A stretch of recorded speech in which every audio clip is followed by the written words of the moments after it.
Welcome back friends in English Made Easy by Neha. A father once told his 6-year-old son, "Boys don't cry."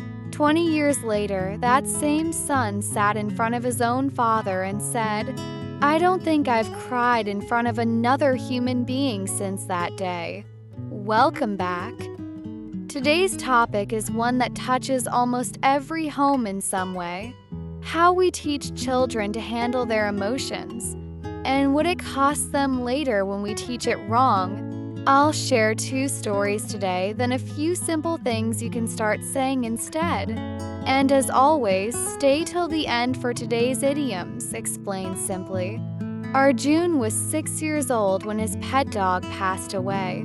He cried for almost an hour, inconsolable. His father, Deepak, loved him deeply, but he'd grown up believing that showing a child too much comfort during sadness would make him soft. So he said the words his own father had said to him: "Boys don't cry. Be strong. Go wash your face."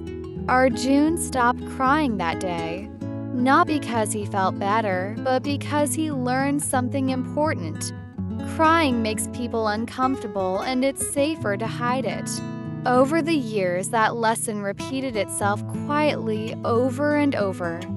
When he failed a test, be strong. By the time Arjun was 26, he'd built a life where nobody, not his friends, not his partner, not even himself, ever saw him fall apart.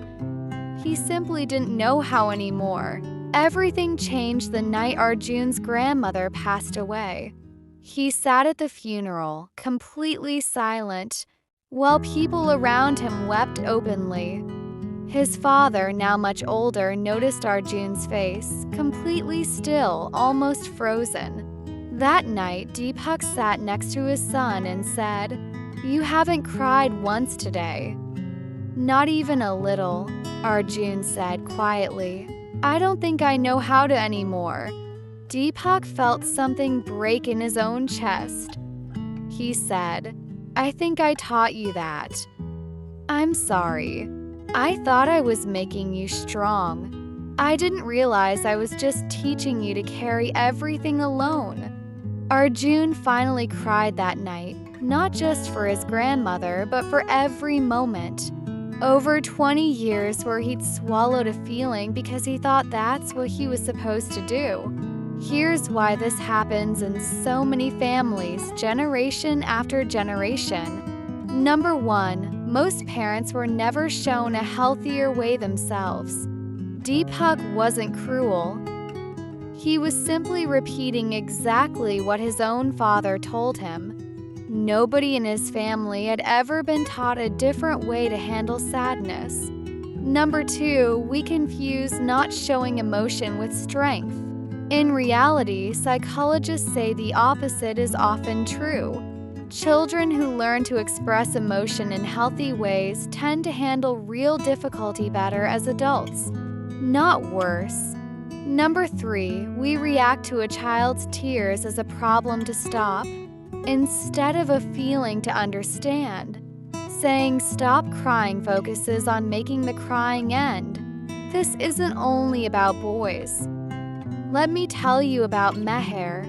Meher was always the strong one in her family, the daughter who never complained, never cried, always said "I'm fine" even when she clearly wasn't. Her mother, Anjali, was proud of this. She'd often tell relatives, "Meher never gives us any trouble. She handles everything herself." But one night, Anjali walked past Meher's room and heard her crying quietly, trying to muffle the sound with her pillow. Anjali went in and asked, "Why didn't you tell me you were struggling?" Meher said, "Because you always say I'm your strong one. I didn't want to disappoint you by not being that." Anjali sat with her for a long time that night. Finally, she said, "I think I've been proud of the wrong thing. Being strong doesn't mean never struggling. It means being able to say when you are, 'I want that, Meher. not the one who hides it so well I don't even notice. So here's what actually helps a child learn to handle emotions in a healthy way. 1. Replace stop crying with I can see this is really hard for you. This tells a child their feeling is valid, instead of something to shut down quickly.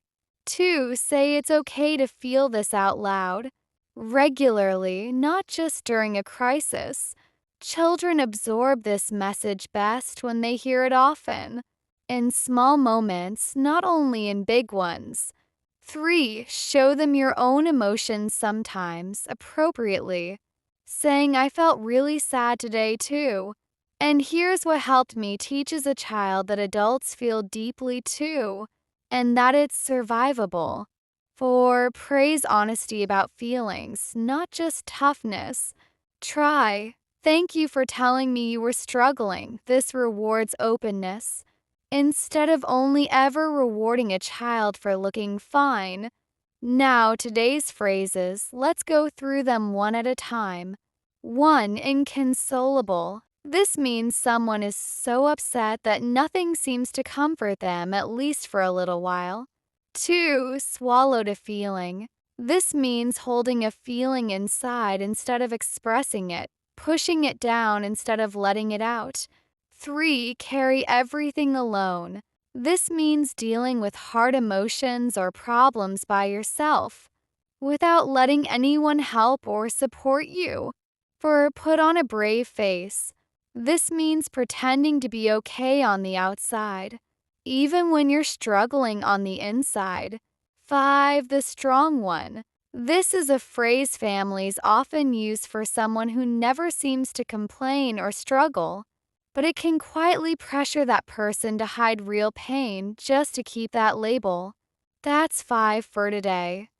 This week, try saying to someone close to you, it's okay if you're not okay, and really mean it. If this episode reminded you of your own childhood or your own child, try saying just one sentence today.